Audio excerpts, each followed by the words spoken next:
Guys and welcome back to my channel. आज दिन है शनिवार का और बज चुके हैं रात को 10। और जैसा कि मैंने आपको प्रॉमिस किया था कल कि मैं बुक पढ़ रहा था, the rituals of a happy soul by Deepanshu Giri, उसकी कुछ कोट्स शेयर करूंगा जो मुझे अच्छी लगती हैं, जो मुझे लगता है कि आपको इस बुक के बारे में कुछ आइडिया दे सकती हैं, या फिर जो मुझे पसंद आई थी वो मैं आपके साथ शेयर करता हूँ। एक एक करके मैं पढ़ के सुनाता हूँ।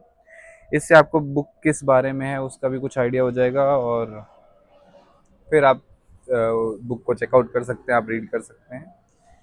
तो पहला कोट जो मुझे सबसे अच्छा लगा, ऐसा पहले पेज से ही मैंने सब कुछ नोट नहीं किया है, मुझे जहाँ पे जो अच्छा लगा वहाँ पे मैंने नोट किया है। तो जो पहला कोट मुझे अच्छा लगता है उसका एक कोट है कि नो हेल्प इज़ कमिंग।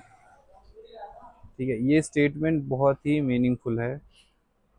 इसका मतलब है कि आपके लिए कोई नहीं आ रहा, आपको जो करना है अपने लिए खुद ही करना है।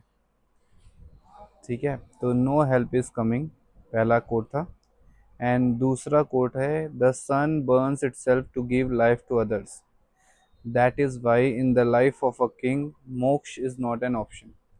सन खुद जल के दूसरों को लाइट दे रहा है और इसीलिए कोई भी राजा के जीवन में मोक्ष ऑप्शन नहीं होता, उसको सब कुछ स्ट्रगल सह के अपनी जनता के लिए काम करना पड़ता। वो नहीं कि कोई राजा मोक्ष के रास्ते पे चल पड़े। ठीक है, तीसरा कोट है, अहम ब्रह्मास्मि, आई एम द यूनिवर्स। अगर आपको कॉस्मोस से जुड़ना है, अपनी एनर्जी को यूनिवर्स की एनर्जी से एक करना है, तो आपको ये फील करना पड़ेगा कि आप ही यूनिवर्स का पार्ट हो या आप ही यूनिवर्स हो, तभी आप अपनी एनर्जी को यूनिवर्स की एनर्जी के साथ अटैच कर पाओगे। फिर है, the world makes money through fear और गिल्ट। आप देख लो, जो भी प्रोडक्ट्स बहुत ही हाई सेलिंग हैं वो या तो फियर के थ्रू बेचे जा रहे हैं या तो किसी ना किसी फॉर्म का गिल्ट एसोसिएटेड है। फियर जरूरी नहीं है कि डरा धमका के ही बेचा जाए, but fear of missing out is also a thing in this world. So जो भी प्रोडक्ट्स आजकल मार्केट में बिक रहे हैं, they are solely based on the hype and fear of missing out. जो भी ब्रांड्स आजकल बहुत ज़्यादा पॉपुलर हो रही हैं, they are solely based on fear of missing out. ठीक है, फिर अगला कोट है कि we all have a karma with everyone around us. We all have a karma with everyone around us. Everyone in our life stays with us until their karma with us is over. Once we nullify that debt of past life, people go away from our life. तो इस code में basically ये बोला गया है कि आपके जो पास्ट लाइफ के एक्शंस होते हैं, आपका जो कर्मा होता है, उसी के बेसिस पे इस लाइफ में आपके साथ लोग एसोसिएट होते हैं। और जितना आप दोनों का कर्मा लिंक्ड होता है उतना वो आपके साथ रहते हैं। जब आप दोनों का कर्मा बैलेंस्ड हो जाता है तो वो फिर चले जाते हैं। फिर सिक्स्थ कोट है कि you are only the medium to deliver the message of the universe to different people. Imagine the frustration of the universe that it wants to deliver so much abundance, but it is difficult to find people and has to limit itself to 2% only. Most humans are not ready to become a medium and want to be on the takers end rather than on the givers end. देखो, nature में इस code में यही basically बोला गया है कि nature में इतना सारा अबंडेंस है और नेचर ये अबंडेंस दूसरों को प्रोवाइड करना चाहता है, बट नेचर ये अबंडेंस गिवर्स के थ्रू प्रोवाइड करना चाहता है। जो इंसान गिविंग में बिलीव करता है, जो गिवर होता है, नेचर उसको और देता है। जितना ज़्यादा आप लोगों में डिलीवर करोगे उतना ज़्यादा आपको और मिलेगा, क्योंकि नेचर हमेशा ऐसे लोगों को ढूंढ रहा है जो गिवर हैं, ना कि जो टेकर हैं। क्योंकि taker takes things and limits itself to limit the things to himself only. But अगर आप गिवर हो तो आप लोगों को चीज़ें दोगे और नेचर फिर आपको और अबंडेंस देगा ताकि आप लोगों को और चीज़ें दे पाओ। तो you are just a medium for nature to deliver its message to all other creatures of the universe. तो ये कोटेशन है, ये बुक का जो है जिस्ट यही है, यही ऐसी ही कोट्स इसमें लिखी हुई हैं। फिर seventh quote in the book is कि ask yourself, if you own everything in this world what will be your priority. If you can't think of that, then think on a smaller scale. What would be your priority as the head of a state or head of a city, or what might be your priority if you were the boss in your office. तो ये coat basically आपके priorities को define करता है कि suppose आपके लोग कहते हैं मेरे पास ऐसा होता तो मैं ऐसा करता, मेरे पास वैसा होता तो मैं वैसा करता, बट सपोज आपके पास सब कुछ है, you own everything, then what will be your priority, तब आप क्या करना चाहोगे, है ना।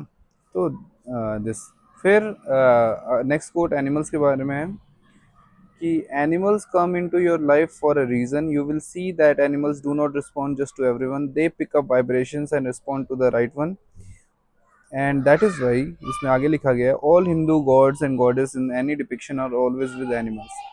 तो ये एनिमल्स की एनर्जी को डिफाइन कर रहे हैं इसमें, और उन्होंने बोला कि एनिमल्स जो है वाइब्रेशंस पिकअप करते हैं, आपकी एनर्जी पिक करते हैं, और फिर उसी हिसाब से आपके साथ बिहेव करते हैं। सो फिर इसमें आगे एनिमल्स की अलग अलग एनिमल्स के अलग अलग एनर्जीज के बारे में बताया गया था, जो मैंने इसमें शेयर नहीं किया है, but you have to read the book to no.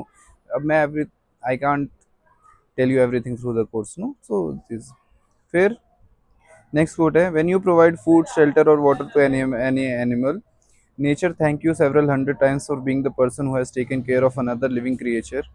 In return, animals also absorb a great amount of negative energy to heal you. Animals have a special feature, they can absorb negative energy and dissipate it easily as they have control over their energy. तो ये basically ये कह रहे हैं कि if you are helping an animal, the nature gives it back to you several hundred times. मतलब क्योंकि इन animals are helpless, when you help an animal, they can't give it back to you, they can't give something back to you, but they absorb your negative energy and they heal you. सो इसीलिए लोग बोलते हैं ना, गाय को रोटी खिलानी चाहिए, कुत्ते को दूध पिलाना चाहिए, ये सब यही है, आपकी नेगेटिव एनर्जीज वो अब्जॉर्ब करते हैं, उसको इधर उधर डिसिपेट कर देते हैं, आपके अंदर से नेगेटिव एनर्जी चली जाती है। Quote is all learning and all knowledge in space is in space. The universe is searching for people in every area, every domain for a master who can absorb that energy and lift everyone else up. When you do the work of nature, nature helps you, but you need to learn to download it. So basically ये फिर से giver के बारे में है कि nature हमेशा उस गिवर की, उस मास्टर की तलाश कर रहा है जो नेचर की एनर्जी को एब्जॉर्ब करके दूसरों की हेल्प कर सके, दूसरों को लिफ्ट कर सके। If you are lifting others, nature will give you more so that you can lift even greater number of people. So that's how nature works, and author यही कहने की कोशिश कर रहा था। फिर उन्होंने चेंजेस के बारे में बोला कि आप क्या अपनी लाइफ कैसे इंप्रूव कर सकते हो। उसमें लिखा है small changes in your daily routine ensures that you experience a burst of energy. आपको अपने जीवन में मेजर चेंजेस से ज़्यादा ज़रूरी है कि आप अपने जीवन में छोटे छोटे चेंजेस करते रहो। इससे क्या होगा, आपको you will experience a burst of energy when we start making positive changes in life, a chemical reaction occurs in the brain which generates happiness, confidence and a feeling of self contentment. This happiness motivates us to further make more self correction.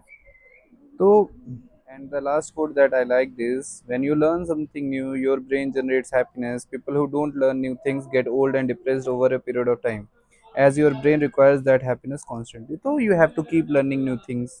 जैसे मैंने ये book पढ़ी, I learn a few things, I applied a few things, और जब मुझे ये चीज़ें सीखने को मिली तो आई I was happy.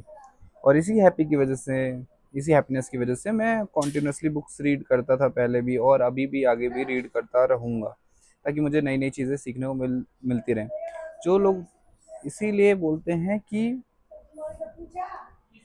Education is a continuous process. आप अगर चीज़ें सीखते रहेंगे तो you will keep improving yourself, keep getting new phase in your life, और यू विल बी हैप्पी। चाहे नई चीज़ें नहीं सीखोगे तो you will get your thinking will get rigid, you will get old, you will get depressed quickly.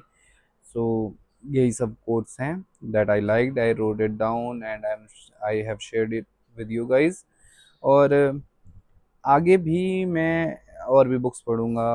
इस book में तो इतना ही मेरे साइड से, बट आगे और भी मैं बुक्स पढ़ता रहूँगा। अब नेक्स्ट बुक देखता हूँ कौन सी स्टार्ट करता हूँ, बट कल से स्टार्ट कर दूंगा, and I will keep sharing quotes with you. So follow my channel, keep supporting me, and I will see you in the next one.